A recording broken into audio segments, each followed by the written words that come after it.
Thank you. Our project follows these principles precisely.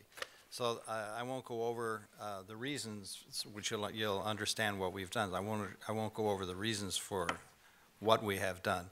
But the issues are dollars, light, and in New York City, height. One of the things that we can do in New York City when we make the floor plan smaller, and our project has our living units at a little over 400 square feet. But as you were able to see in the previous slides, a little bit of extra height makes a huge difference in terms of the quality of the space. As does light. We don't need big windows. We need some natural light, but actually big windows need curtains, and then the purpose for them doesn't make any sense. We recently did a house on 51st Street between 1st and 2nd, a very expensive house, where there are no windows on the front. You might be able to see that. The other issue is money. A lot of what you've seen is beautiful and expensive, so we have to try to figure out a way of doing this inexpensively. One of the things that we do in our office is that we actually build our own buildings. We're in the process of starting 2 housing projects with off-site construction. So we need to go further into actually how our projects get built. So this project that you'll see is meant to be real, it's meant to be doable, and hopefully we even think that maybe we should try to make it doable. So I'll let these 2 younger guys explain what we've done. Thanks. Hi, I'm Terri Chaio, and Joseph Viddick's also going to be doing the presentation. Our team members, Deborah Grossberg-Ketz and Leah Dennis, are coming up after for the discussion. So one of the main ideas that we're working with is that we're really dealing with a standard New York City lot here. So it's a roughly 25 by 100 feet, and this type of lot exists everywhere in New York City. This is one example on 114th Street. And we're interested in staying within a zoning envelope that is normally suited to these types of sites. And so we're interested in really paying attention to the street facade, but perhaps by stepping back the building, we could actually maximize more of the actual allowable height.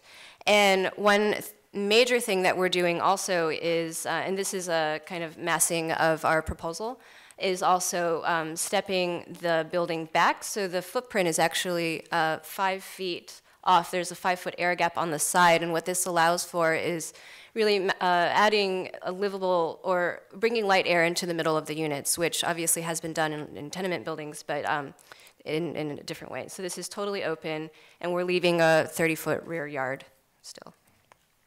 So this is the building with circulation on the facade and the windows on the side. And this basically creates some private garden spaces on the side with space for building storage. And then the setback creates a public terrace. You still have the shared yard. And then the roof garden with public space on the ground floor. Or actually, it's throughout the corridor, which you'll see later. And the typical floor, we are interested in kind of looking at, as Peter said, something that's affordable or could be built affordably and could also be flexible and real. And so we're thinking of the building as something that has a structural shell that is stays the same, doesn't change. And the interior walls are flexible partitions to allow for expandability. And what we're really doing also is by adding these windows on the facade, on the side lot, we can actually array apartments along the side instead of in normal brownstones. You could kind of only have bedrooms in the front and back with window access. And the other thing we're looking at is also this idea of furniture that's plugged in and built in many of the examples that we were looking at in Asby's presentation. And that includes really thinking about how storage can get built in ways that save space. Looking at stairs that can be built in or even customized for who's living in the space. And kitchenettes and bathrooms that can also be plugged in to the units. So this is a typical floor where you have, this is the front of the building, back of the building. The stair is here. And what we have is 5 micro lofts, as we're calling them, arrayed along the side lot facade with windows that actually look out to the neighboring building, which in most cases is just a solid wall. So you would actually get a view of your neighbor's wall. But we can talk about the fenestration in a second, but by having, for instance, larger windows, you can actually then take advantage of that in that you have privacy, like you wouldn't even need to add curtains necessarily, and you actually can bring in ambient light through the side. And also on a typical floor, each landing of the stair, which is on the front facade, is a space that can become a place for shared building amenities, and these could change from floor to floor. And so in this case, you're just seeing some seating, a lounge area. And so this is a view of a unit with one example of furniture arrangement. And you have, so one thing that we're really focusing on is making small spaces that are still desirable and have that are nice places to live. So one thing that we're really doing is shrinking the size of the unit, and actually this is the 10.6 length, and this right here is the footprint of the building. This is mislabeled, and this is the corridor that takes you down into the loft. So what we're doing is we're shrinking the footprint. This area right here is about 150 square feet. And then we're actually expanding the building, so it's much taller. It's 1410 floor to ceiling. And the mezzanine area, which could be ideal for a sleeping space, is actually extended and it takes advantage of the space that's over the hallway and actually expands the space of the unit. And so the hallway is still 7.6.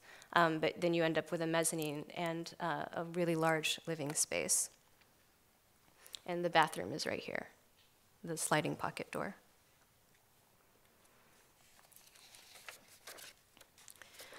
So here you see a section of the entire building. And we're really looking at, because these spaces are fairly small apartments, I mean, they feel quite nice, we would think.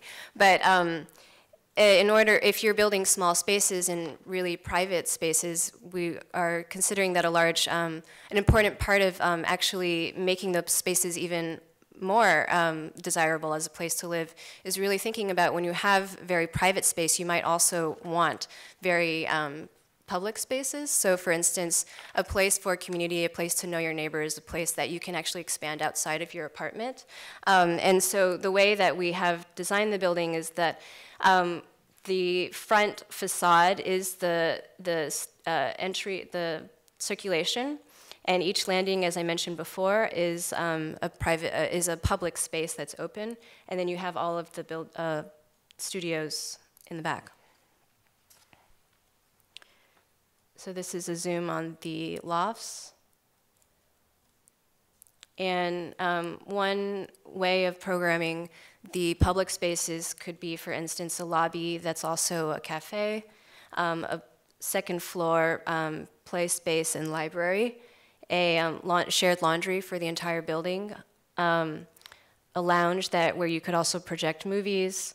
The setback creates a roof terrace, and then potentially also having something like a community work table. For instance, a lot of the constituents that we're thinking of, which include ourselves and our entire team, really, because we're people that can't find affordable housing in New York, and have lived in all of the situations that I feel like Geraldine and everyone has talked about today.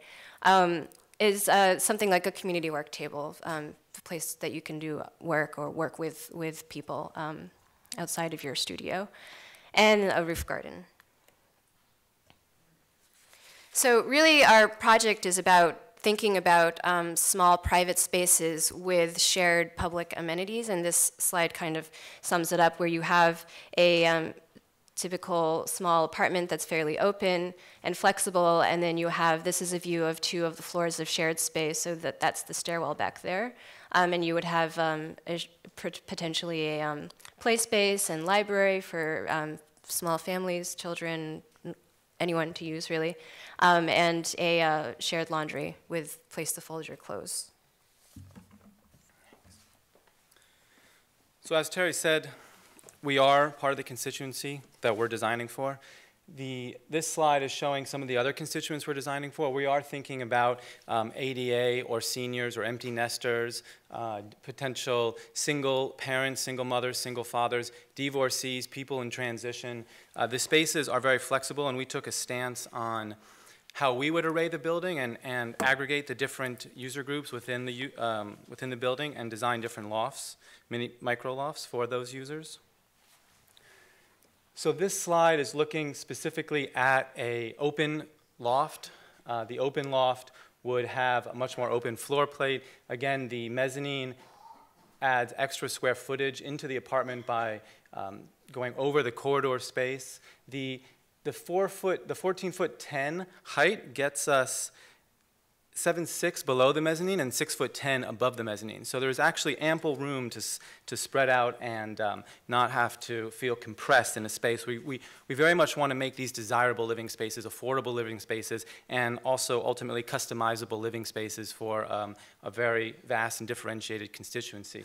The 5-foot air gap, as Terri was saying, does bring up a light and air issue that we wanted to address. The 14-foot 10 ceilings allow for a ton of ample light to come in, as well as air circulation. So if you can imagine a fan up top pulling the air in from the outside, bringing it through the apartment and back up again. Again, a ceiling fan, things like this could augment, mechanically augment what would otherwise be maybe a cross ventilation. Also thinking about fire safety, because the code doesn't allow lot line windows. In fact, you can't have a window within 30 feet of the lot line. So one thing we're considering is fire shutters. So the fire shutters would be like hold open doors that would be actuated when heat or fire was present. So we initially studied the single lot condition because this was the most prevalent, and we wanted to make sure the building was adaptable for the single lot. The single lot with the 30-foot yard, the 5-foot setback, is underneath 2,000 square feet, which allowed us to put a single stair and maximize the amount of units that we're getting per floor. So we're getting 5 units per floor. Ultimately, the building itself is getting 20 units, which is double the typical amount of units that you would get in a comparable building within this envelope. The maximum density is 15, by the way, so we're 33% above the maximum density. Studying the double lot affords for larger units a doubly loaded corridor as well as much larger common space. As Terri was saying, the common space is really important to the concept, so that you can imagine it's an area where you can do your laundry, it's an area where you can play, it's an area you can watch movies, where you can do things that you wouldn't otherwise be able to do within your apartment, but also join in the community, because I think especially for, let's say, people our age, our constituent group, as well as elder, seniors, people who want to have a private space, but also want to be able to enjoy the company of their neighbors. And why can't you do that all in the same building? So this is a typical ground floor with the 2 ADA units, fully designed for ADA accessibility. This would be the second and third floors. The second and third floors, you'll see in a moment when we zoom in, have a built-in unit typology, much more similar to some of the stuff that ASBE was showing in terms of the way that you can maximize the space and maximize storage, maximize fold-out furniture or built-in furniture. And then the 5th and 4th floors are the open units, which you saw in the renderings and also in the section. The 5th floor has the required setback, which allows for a terrace on the front of the building. And we've also biased all the common space to the front of the building because we want to really be able to bring a lot of light in through the corridor. So you can imagine these large spaces here, double height, or almost triple height, 15 feet, with these narrow corridors. So there's this sort of expansion, compression into a small corridor, then expansion again when you come into your small unit, but with a very, very tall ceiling. So this is zooming in on one unit. This is the open floor plan, or this is the open unit micro loft with the mezzanine floor plan and then the floor plan below. Again, the plug-in, very much a prefab plug-in unit and very much a kitchenette. This is a rendering of an experience within the open unit, and you can imagine projecting a movie on this wall. It's close enough that you could actually do that. This would be the built-in unit. The stairs built in as seating, a banquette, even a bed. When the units get doubled up to each other, you could even fit a twin bed in a 3-foot gap. Again, being able to accommodate more single families, individuals in transition, divorcees, but couples as well. I mean, I think these units are very flexible. And then this would be the ADA unit. And the ADA unit has a private garden. Seniors, this is not a photo of my grandfather, but it could be. You know, I don't have any pictures of my family as Geraldine has, but you could imagine that an empty nester, someone would feel quite comfortable and actually would really enjoy living in a unit that, and a community with, that's so differentiated. So again, the density. And then just a little bit about the sort of the facts and the stats of our unit. And again, you see here the ADA units we've programmed on the bottom floor. The second 2 floors would be the built-in units, and then the top 2 floors would be for the young professionals, let's say, live, work, people, perhaps in our constituency that we've been designing for, who also want to be a little bit more fit to walk up 5, 6 stories. Thank you.